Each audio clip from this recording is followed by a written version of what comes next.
In this project, we have created a user interface for creating projects and simulations. In addition, we have implemented a backend service that uses Ramentor's RAMS engine to run a simulation of the modeled system. The backend service also provides data for IoT ticket dashboards where the simulation results can be graphically visualized and taken a closer look into. First, let's create the project. Let's give some name for the project.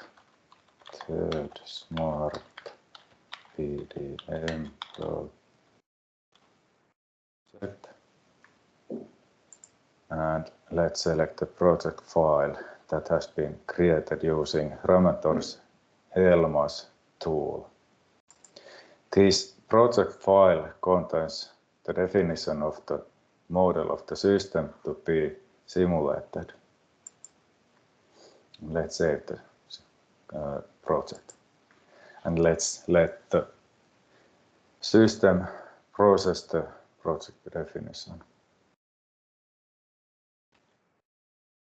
Now it's ready and we can add a simulation to the project. Let's define some name for the simulation. My simulation, and then set some simulation parameters.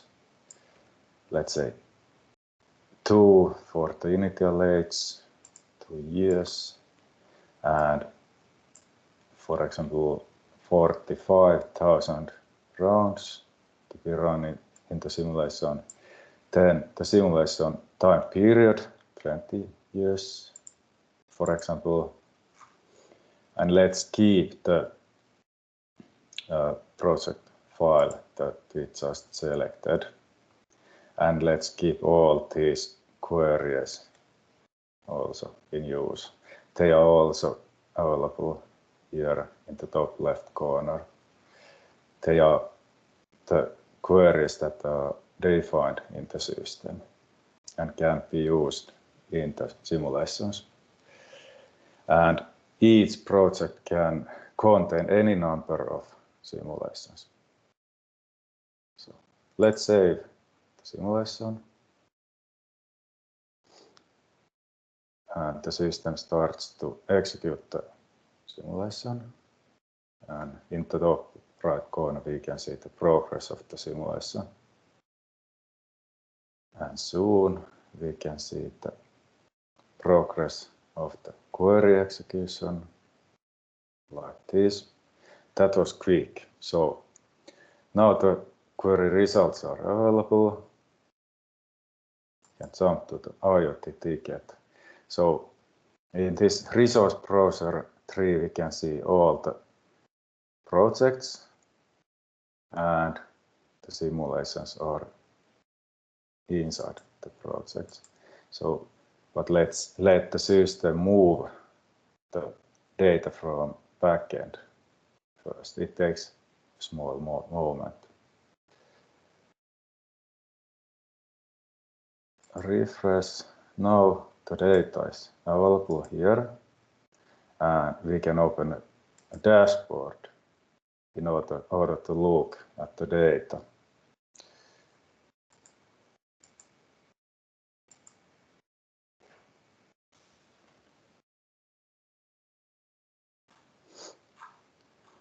In the table on the left, we can see all the created projects.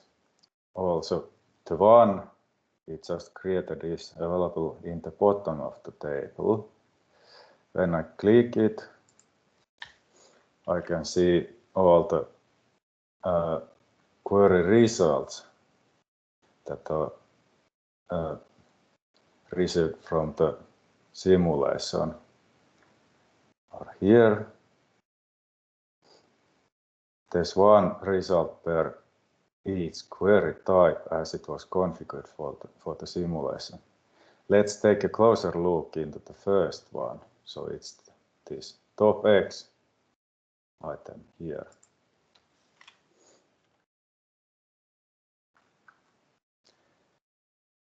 In this table, the improvement potential from the reliability perspective can be seen. The root causes for system unavailability are sorted according to the unavailability time, as it can be seen in the time column. For example, the Blender problems have caused most of the system unavailability time. Therefore, Blender provides the largest improvement potential. The time percent column indicates the percentual share for each root cause of the total unavailability time. And count column indicates the number of fault occurrences per root cause. And then let's look at the next query type results. It's the graph. Here I pick it now.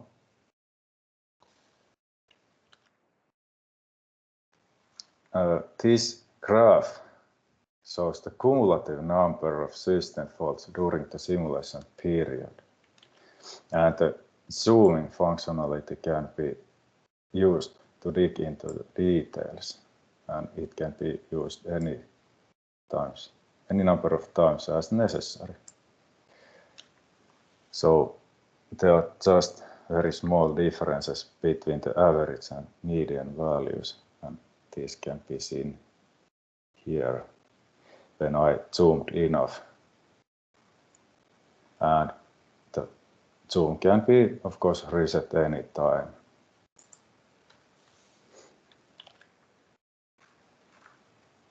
Then the last one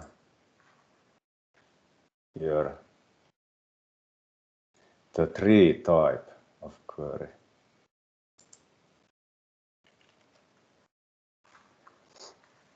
The donut diagrams indicate how the faults are divided between different units in the system.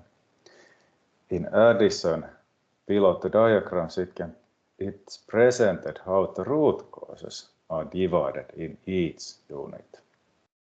And the mass tank had no faults at all during the simulation period.